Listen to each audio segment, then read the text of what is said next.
I am 48 and my wife is 47. We've been married for 12 years. When we first met, she worked as a waitress at an all-night diner, but has always had the dream of working in finance or the banking industry. When we started dating, I told her I would do everything within my power to help make those dreams come true. I am a manager at an automotive shop and I was making around $48,000 per year, but I helped her out financially with student loan so she could continue her education in her field.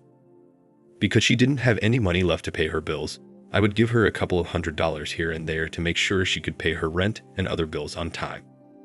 Over the next couple of years, with a lot of dedication from both of us, she eventually got a job as a finance manager at a local bank, but she did not start as a finance manager.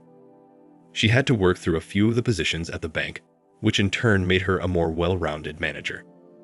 It was a great position for her, and it paid very well. Eventually, she started doing so well that she didn't need my help anymore and was able to pay off all of her student loans and even offered to help me out financially. But I declined because I didn't need it. As the years went by, her salary kept increasing by leaps and bounds until it grew to well over $100,000 per year, which was way more than what I was making. With both of us making good money, we went on vacations, traveled to different countries, and even took a few of our friends with us on vacation and paid for them to join us. Things were really looking good. By this time, we had been dating for about 4 years before we got married. She didn't have any kids. I had one son from a previous relationship, and he was on his own. So it was just the two of us. Things started to slowly change about a year ago. She became distant, was working longer hours, and was always tired when she got home. I understood, so I tried to take the pressure off of her by cooking and cleaning the house when I got home.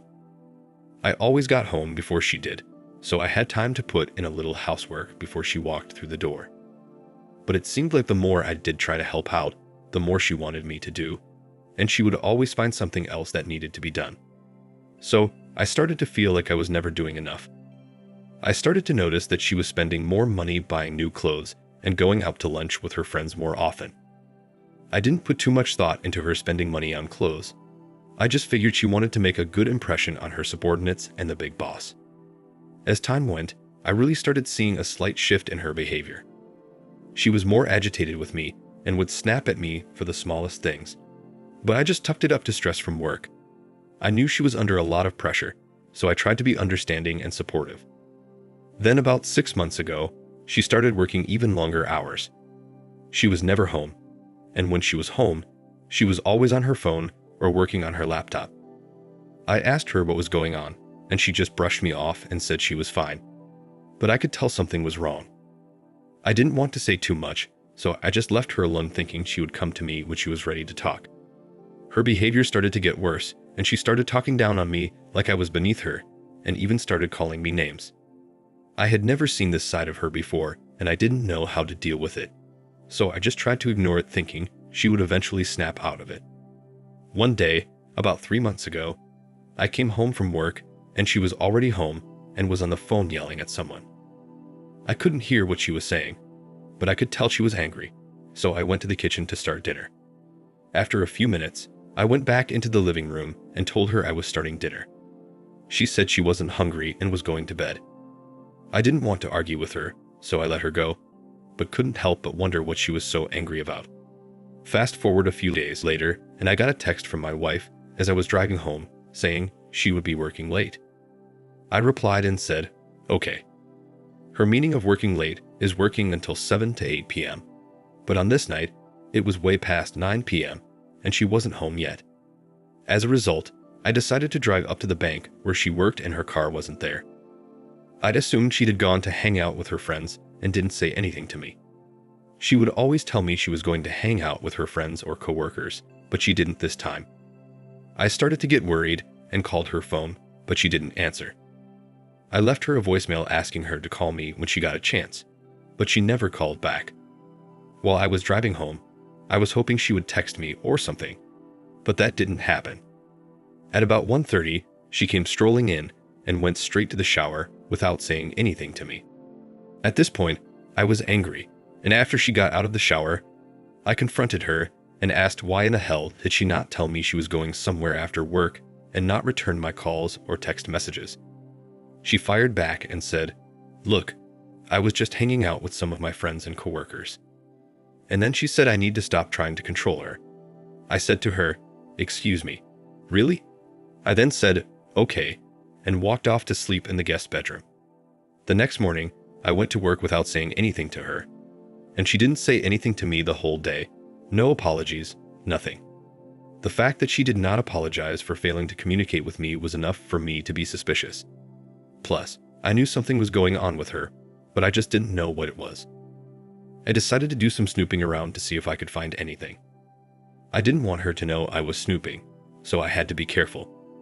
I started going through her things when she wasn't home, and I found some strange things like credit card statements with charges that didn't make sense and hotel receipts. But I still didn't have any concrete evidence that she was doing anything, and I couldn't accuse her of anything. I found a notebook with what looked to be a list of names, phone numbers, and dates. At first, I thought it was just a list of her friends or something, but then I noticed there were some men's names as well. I decided to call one of the numbers on the list, and it turned out to be a hotel. I asked the person on the phone if they could tell me if this person had stayed there, and they said they could not give me that information due to privacy reasons. I also asked if they could check and see if the person had checked out, and they said they could not give me that information either. I began thinking to myself, why would my wife have a list of men's names and phone numbers in her notebook with dates next to them? After seeing that, I just knew she was cheating on me. I didn't need to ask any questions. I packed up my things and went and stayed with a longtime friend of mine. I conferred with him and told him what I found. He said that names and dates don't amount to much, but I said something is going on and I need to find out what it is. I was gone for 2 days and I didn't hear anything from my wife, so I decided to hire a private investigator. I didn't have time to keep wondering what she was doing. Plus, she was always angry when I confronted her about not communicating with me, and the fact that she had names and dates solidifies something was going on. On the 3rd day, I decided to call a private investigator to see what he could find out. I gave him my wife's name, where she worked, some of the friends I knew she hung out with, and some other information, and he said he would get right on it. The next day, the private investigator called me and said he had some information for me but wanted to meet in person, so we set up a meeting. When we met, he showed me footage of my wife leaving work with a few of her coworkers. They all left in separate cars and went to a fancy restaurant where they all had dinner. On one occasion, the private investigator noticed my wife reaching in her purse and texting someone. About an hour later, everyone was done with dinner, and they all walked out of the restaurant, including my wife. They all left, except my wife, who stayed behind and waited in her car.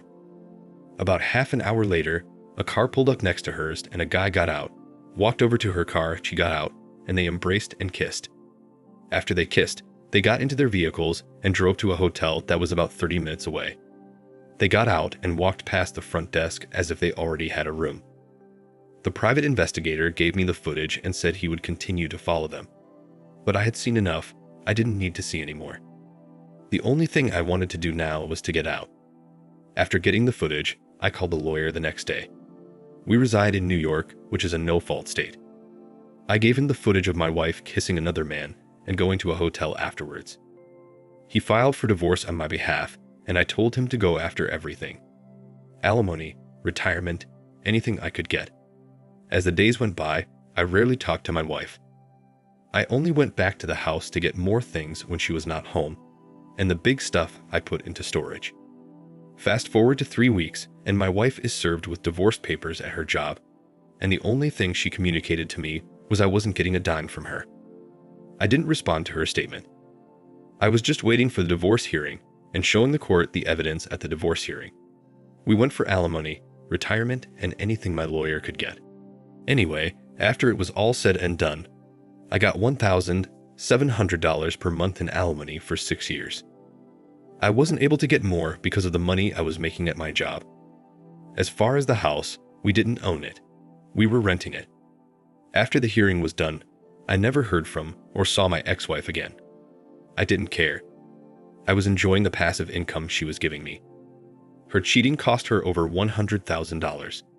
Over the 6 years, she will finance my next house. Thank you for watching. Like, comment, and subscribe if you enjoyed the video. Until next time, I'll see you again. take care.